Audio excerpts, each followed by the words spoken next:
Chapter 115 पागलपन जबरदस्ती। Door खुलने की आवाज सुनकर सब लोग उस तरफ देखते हैं। माही तो फ्रीज ही हो गई थी, उसे तो उठने तक का होश नहीं रहा और वो घबराहट, डर और ठिठकते हुए वहां देख रही थी।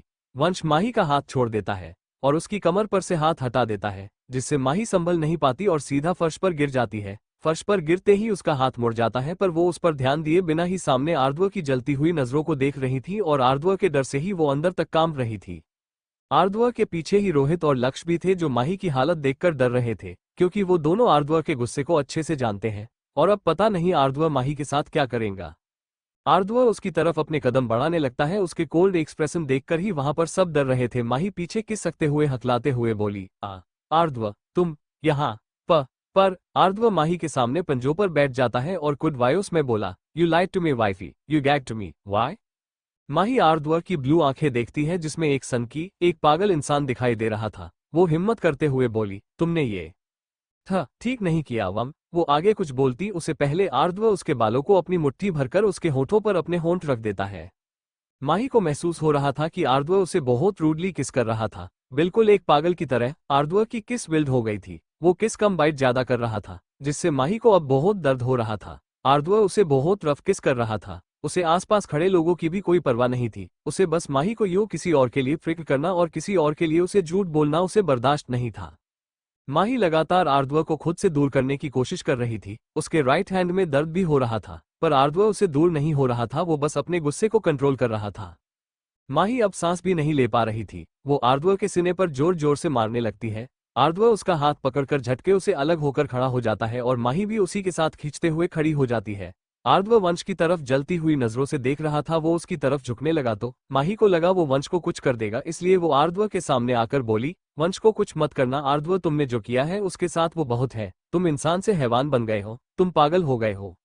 आर्द्व माही को देखकर सर्द आवाज में बोला, let's go to home wifey, you have not yet seen properly what I am. Mahi Aardhv की आंखों और आवाज सुनकर अंदर तक कांप जाती है। उसने पहली बार आर्द्व का ये फेस देखा था। आर्द्व ने कभी उसके सामने उसके इस रूप को नहीं आने दिया था। वो काफी हद तक अपने गुस्से को कंट्रोल करता था, पर आज नो वे।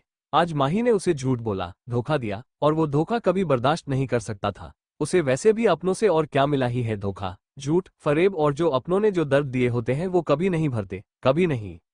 आर्द्व वंश की तरफ फिर नैना की तरफ जलती हुई नजरों से देखकर बोला, I will see you guys soon, just wait and watch. फिर वो माही का हाथ पकड़कर बाहर ले जाने लगता है। वहीं लक्ष्य और रोहित माही को सिंपैथी से देख रहे थे और वहीं नैना और वंश के पसीने छूटने लगते हैं। नैना जल्दी से प्यार को एक मैसेज सेंड करती है। आर्द्व रोहित की तरफ देखे बिना ही बोला, यहाँ की सिक्योरिटी टाइट कर देना, उनसे मैं बाद में हिसाब लूंगा।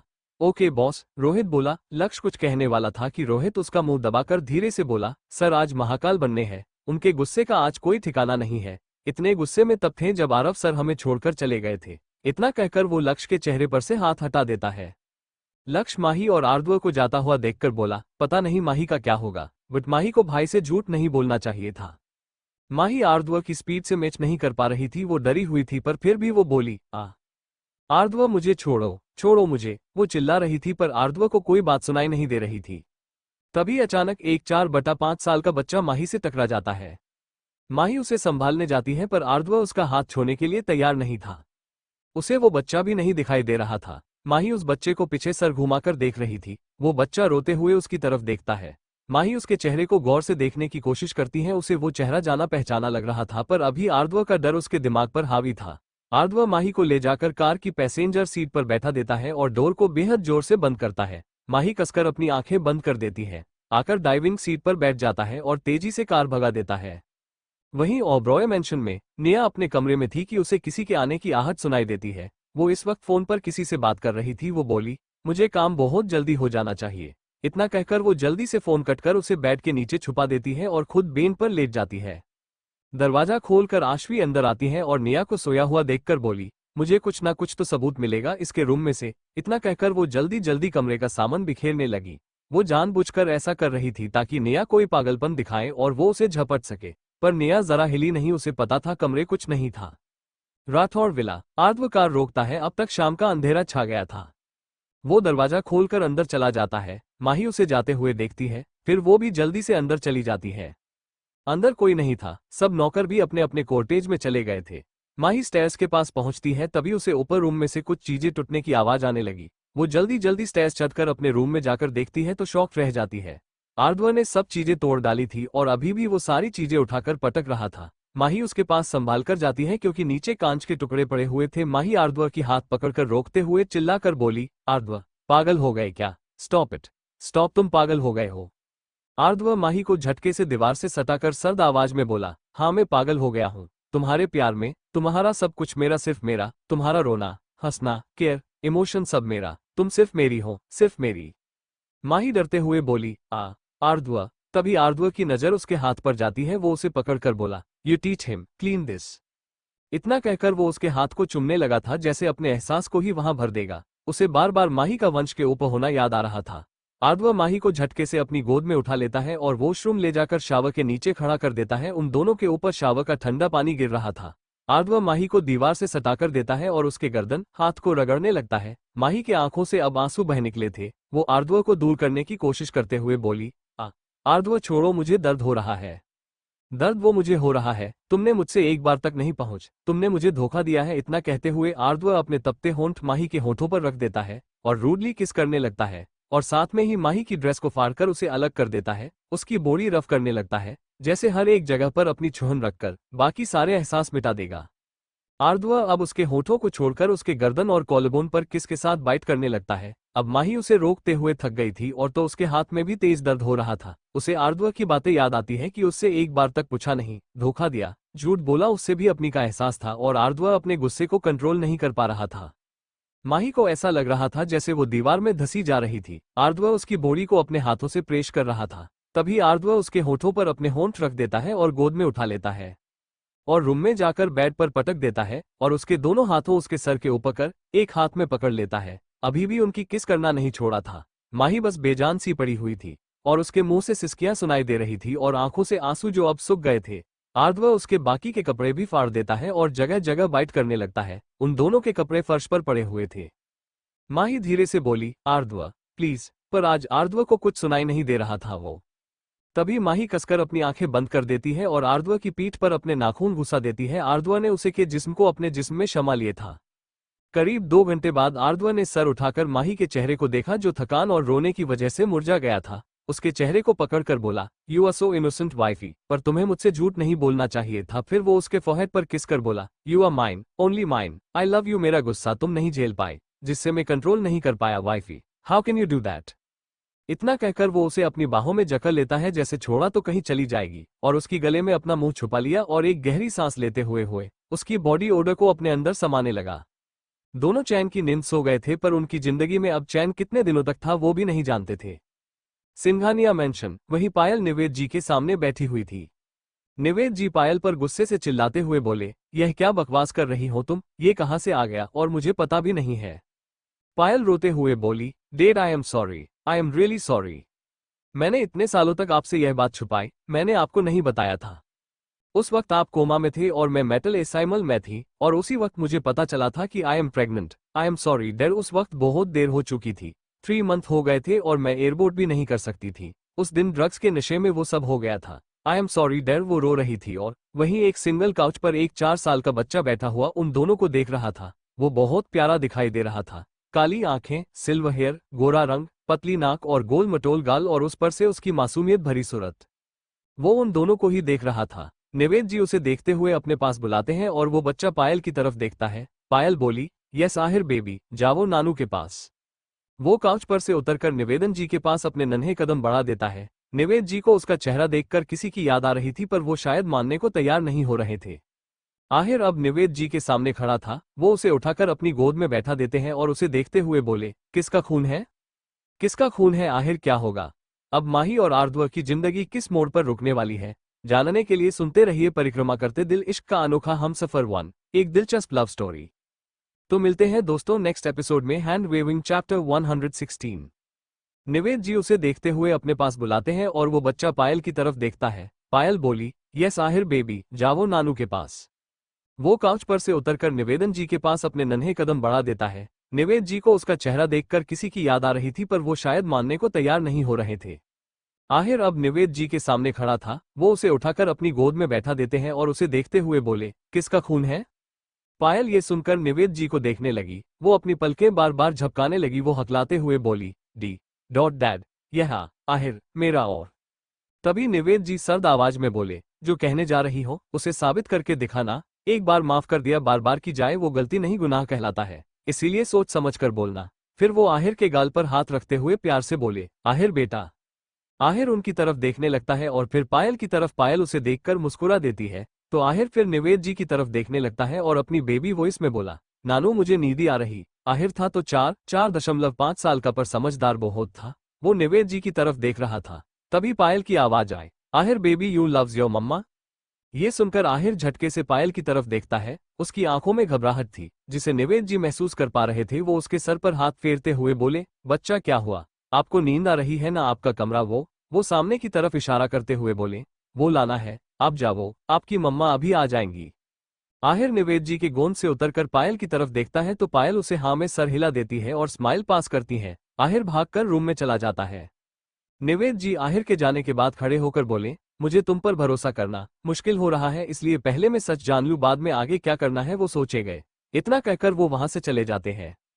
अगली सुबह राठौड़ विला। सुबह के 9 बज रहे थे। माही की आंखें हल्की सी खुलती हैं फिर बंद हो जाती है। वो फिर से अपनी आंखें खोलकर देखती है और साथ ही वो अपने पेट पर हाथ रख देती है। उसे दर्द हो रहा था और दर्द से वो अपनी आंखें बंद कर देती है। उसे कल रात का सब कुछ याद आता है और याद आते ही उसकी आंखें से आंसू निकल जाते थे। कल जो फेस उसने आर्द्र का देखा था शायद वो कभी नहीं देखना चाहेगी। वो बैठ जाती है। उसने इस वक्त आर्द्र की शर्ट पहनी हुई थी। वो उठकर बड़ी मुश्किल से वॉशरूम में चली जाती है और बाथटब में लेट जाती है। बाथटब में पानी हल्का सा गर्म था जो उसे दर्द से राहत दे रहा था। उसने अपने शरीर पर निशान देखे जिस पर ओआईमेट लगा हुआ था और उसे दर्द नहीं हो रहा था। थोड़ी देर बाद वो तैयार होकर ड्रेसिंग टेबल के सामने खड़ी थी। उसने एक ब्लैक कलर की स्टैंप वाली खुली कुर्ती पहनी हुई थी और ब्लू जीन्स। बालों को नीचे बांध रखा था और अपना बैग लेकर नीचे चली आती है। वो हॉल में देखती है कोई नहीं था। वो खुद से बोली, आर्द्र, कहीं नैना और वंश को कल वार्निंग दी थी मेरी वजह से कहीं। वो जल्दी से अपना फोन निकालती है और नैना को फोन करने वाली थी कि उसे किचन में से आर्द्र एप्रन पहनकर हाथों में ट्रे लेकर आ रहा था। उसकी नजर माही पर ही थी। माही आर्द्र को गुस्से में देखती है फिर वहां से जाने के लिए अपने कदम बढ़ा देती है। तभी आर्द्र की आवाज आए, wifey don't you dare to go, यहाँ आवो। माही पलटकर आर्द्र की तरफ देखती है जैसे भरोसा कर रही हो यह उसका ही आर्द्र है या नहीं। आर्द्र माही की तरफ ही आ रहा था। तभी अचानक माही के पैर लड़खड़ा जाते हैं और वो गिरने वाली थी कि आर्द्र उसका हाथ पकड़ अपनी तरफ खींच लेता है और उसे अपने सीने से लगाकर बोला, क्या कर रही हो तुम? कल से कुछ खाया नहीं है तो चक्कर तो आएंगे ही ना। अब एक बात नहीं, पहले नाश्ता कर लो। इतना कहकर वो उसे गोद में उठाकर चेयर पर बैठा देता है और उसके सामने व्हाइट सॉस पास्ता और उसकी फेवरेट डार्क चोको पेस्ट्री रख देता है और उसके पास वाली चेयर पर बैठ जाता है। वो उसे खिलाने जाता है कि माही खुद स्पून लेकर खाने लगती है। उसकी नजरें अपनी प्लेट पर थी और आर्द्र की उस पर। वो मुश्किल से 2 चम्मच मुंह में भर पाई थी कि उसकी प्लेट में पानी की बूंदें गिरने लगी थी। उसके हाथ से चम्मच छूटकर गिर जाता है और वो अब अपने हाथों में अपना मुंह छुपाकर जोर जोर से रोने लगी थी। आर्द्र माही को उठाकर अपनी गोद में बैठा देता है। माही उसकी गर्दन में अपना मुंह छुपाकर फुट फुट कर रोने लगती है। उसने कसकर आर्द्र की शर्ट को अपनी मुट्ठी में भर लिया था। आर्द्र उसके सर शांति से सहला रहा था। कुछ देर में माही की सिसकियां सुनाई दे रही थी। आर्द्र बोला, wifey you feel better now. Mahi Aardra के चेहरे की तरफ देखती है। माही का चेहरा एकदम लाल चटाक हो गया था। वो असमंजस से बोली, तुम आर्द्र नहीं हो ना? माही का यह अजीबोगरीब सवाल सुनकर वो बोला, व्हाट? माही आर्द्र के चेहरे को गौर से देखते हुए मासूमियत से बोली, मेरा आर्द्र बहुत अच्छा है। वो कभी मुझे हर्ट नहीं करता। वो मुझसे बहुत प्यार करता है। थोड़ा गुस्सा आ जाता है पर इंसान के रूप में शैतान नहीं है। तुम आर्द्र नहीं हो, बिल्कुल नहीं। इतना कहते हुए वो आर्द्र के छूटने के लिए छटपटाने लगी। छोड़ो मुझे, मुझे नहीं रहना तुम्हारे पास। मुझे डर लग रहा है तुमसे। तुम मेरे आर्द्र नहीं हो। वो ऐसा बिल्कुल नहीं है। आर्द्र माही का सर अपने सर से जोड़ते हुए बोला, I am sorry wifey, I am really sorry. मैंने इसीलिए तुमसे अपना ये फेस छुपा कर रखा था। Mahi I sorry, I can't control myself. तुम्हें पता है ना, मुझे झूठ और धोखा देने वाले इंसान बिल्कुल पसंद नहीं है। और तुम्हारे किसी और के लिए कंसल मैं अपने गुस्से को शांत नहीं कर सका। तुमने मुझे एक बार नहीं पूछा और उस वंश के लिए मुझसे झूठ बोला। आई एम सॉरी, मैं तुम्हें हर्ट नहीं करना चाहता था। मैं तुम्हारी एक बात ना सुनी। तुम चाहो जो भी मुझे सजा दो, पर मुझे छोड़कर मत जाना प्लीज प्लीज माही। माही आर्द्र के गाल पर हाथ रखते हुए बोली, एक शर्त पर, और तुम गुस्सा नहीं करोगे? आर्द्र उसे देखते हुए बोला, नाम मत लेना। माही अपना सर हाँ में हिला देती है। उसे अंदाजा हो गया कि आर्द्र उसकी बात बिना बोले ही समझ गया। फिर भी वो बोली, उन दोनों को जाते दो। आर्द्र, मैंने पूर्ण में उनके रहने की तैयारी कर ली है। उन्होंने जो किया, तुमने जो किया, वो सब भूल जाओ ना, मैंने देखा है वम। इतना कहते हुए रुक आर्द्व को देखते हुए बोली, छोटा ऊ, उसकी आंखें में गिल्ट है, पछतावा है, प्लीज।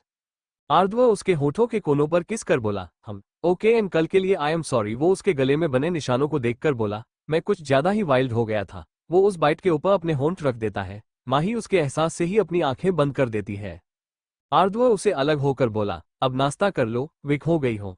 माही हाँ मैं सर हिला देती है। आर्द्व खुद अपने हाथों से उसे खिला रहा था। माही खाते हुए बोली, मैं अनु के घर जा रही हूँ। माँ, बाबा और यश भाई आज आने वाले हैं, तो मैं उनके साथ ही रुकने वाली हूँ। आर्द्व बस हम में जवाब देता है और माही को खिला रहा था। वो किसी सोच में डूबा हुआ था, क्या सोच रहा था वो जाने। वहीं अग्रवाल हाउस में रोहित और रूबी काउच पर बैठे हुए थे। रोहित तो डर से हल्का हल्का कांप रहा था और रूबी ने उसका हाथ पकड़ रखा था। रूबी आज बहुत प्यारी लग रही थी। उसने जॉर्जेट शिफॉन की मैजेंटा कलर की साड़ी पहनी हुई थी और सीवलेस मैजेंटा कलर ब्लाउज, खुले बाल, मांग में सिंदूर, गले में मंगलसूत्र, कानों में इयररिंग्स, हाथ में चूड़ियां। वो बहुत प्यारी लग रही थी और इसका श्रेय भी रोहित को जाता है। रोहित और रूबी के सामने बैठी मिसेज अग्रवाल उन दोनों को घूर रही थी। वहीं मिस्टर अग्रवाल को फर्क नहीं पड़ रहा था कि रोहित किसके साथ आया है या नहीं, उन्हें रूबी पसंद आई थी। रोहित मिसेज अग्रवाल को देखकर हकलाते हुए बोला, माँ, मोमा, आप क्यों कोल्ड एक्सपीरियंस क्यों दे रही है? आपको तो बहू चाहिए थी ना, एकदम संस्कारी और गुणी, तो फिर चुप क्यों है? हम पिछले 1 घंटे से बैठ। तभी मिसेज अग्रवाल चुप्पी तोड़कर बीच में बोली, दिखती तो ठीक ठाक हो, अक्ल ठिकाने है, अच्छे घर की भोली भाली लड़की हो। रोहित मन में बोला, अरे रे, गुंडी है मोम, क्या किस्मत है, एक गुंडी को ब्याह कर लाया हूँ। तभी मिसेज अग्रवाल की बात सुनकर उसका मुंह फटा का फटा रह गया। तुम्हें ये गंधा कैसे पसंद आ गया? कोई अच्छा दिमाग वाले लड़के से शादी करती। ये सुनकर रूबी जोर जोर से हंसने लगती है। रोहित जबरदस्ती अपने दांत दिखाते हुए रूबी का मुंह पर हाथ रख देता है। रूबी उसे घूर कर देखती है तो रोहित मासूम सा चेहरा बनाकर उसका हाथ हटा देती है। रूबी अब मिसेज अग्रवाल की तरफ देखकर बोली, माँ, मैं रूबी रेड्डी में कोई संस्कारी लड़की नहीं हूँ। ये सुनकर रोहित फिर से रूबी का मुंह दबाकर बोला, यह क्या बकवास कर रही है मोम, आप इसकी बात मत सुनो। आह, रोहित जोर से चिल्लाए क्यों रूबी ने उसका हाथ काट दिया था और उन दोनों को देखकर मिसेज अग्रवाल और मिस्टर अग्रवाल दोनों स्माइल कर रहे थे।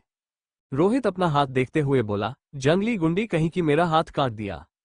रूबी उसे देखकर बोली, चुप कर चिंदी चोर। फिर वो मिसेज अग्रवाल को देखकर बोली, माँ, मैं रूबी रेड्डी हूँ। मेरे बाबा और माँ बचपन में ही उन्हें गोली मारकर मार डाला था। हमारा परिवार बरसों से देशमुख खानदान के वफादार है और मैं आज भी सारा देशमुख की वफादार हूँ और रहूंगी। मुझे बंदूक चलाना, किसी को धोना अच्छे से आता है।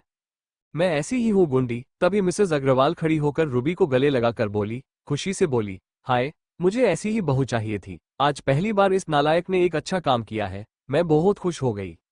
रोहित और उसके पापा तो सदमे ही चले गए थे और आंखें फाड़कर उन दोनों को देखकर एक साथ बोले, लग गई हमारी तो, गए काम से, लूट गई लंका हमारी, क्योंकि हो गई मिसेज अग्रवाल हमारी। रूबी और मिसेज अग्रवाल दोनों ही उन दोनों को घूर रहे थे। फिर साथ में सबकी हंसी छूट जाती है। हाँ हाँ। बनारस में एक सुनसान जगह पर, जहां एक खंडर जैसा बना हुआ था, वहां एक कमरे में एक आदमी दीवार की तरफ पीट कर खड़ा था और सामने लगी माही की फोटो को देख रहा था। माही की फोटो पर रेड मार्क से कोर्स किया था, साथ ही उसके माँ, बाबा, यश और आर्द्व के फोटो पर भी ब्लैक लाइन से कोर्स किया था। उसने एक व्हाइट कुर्ता और ब्लू जीन्स पहनी हुई थी। वहां रूम में अंधेरा था, सिर्फ दीवार पर लेप लगे हुए थे जिसे हल्की रोशनी बिखेर रही थी। वो अपनी रोबदार आवाज में बोला, छोरी तने में नहीं छोड़ूंगा, कुछ और वक्त दे रहा हूँ तुझे, फिर तो मारे पास होगी, मारे बिस्तर पर। इतना कहकर वो पागलों की तरह हंसने लगा, पर उसकी आंखें सर्द और डरावनी थी, जैसे जावाला है बदला हो। एक शैतान था वो, एक जाता जागता शैतान, या फिर यह कहें कि हैवान था जो अपनी हैवानियत के लिए कुछ भी कर सकता था। आगे जानने के लिए सुनते रहिए परिक्रमा करते दिल, इश्क का अनोखा हमसफर 1। एक दिलचस्प लव स्टोरी। तो मिलते हैं दोस्तों कल रात 7 बजे।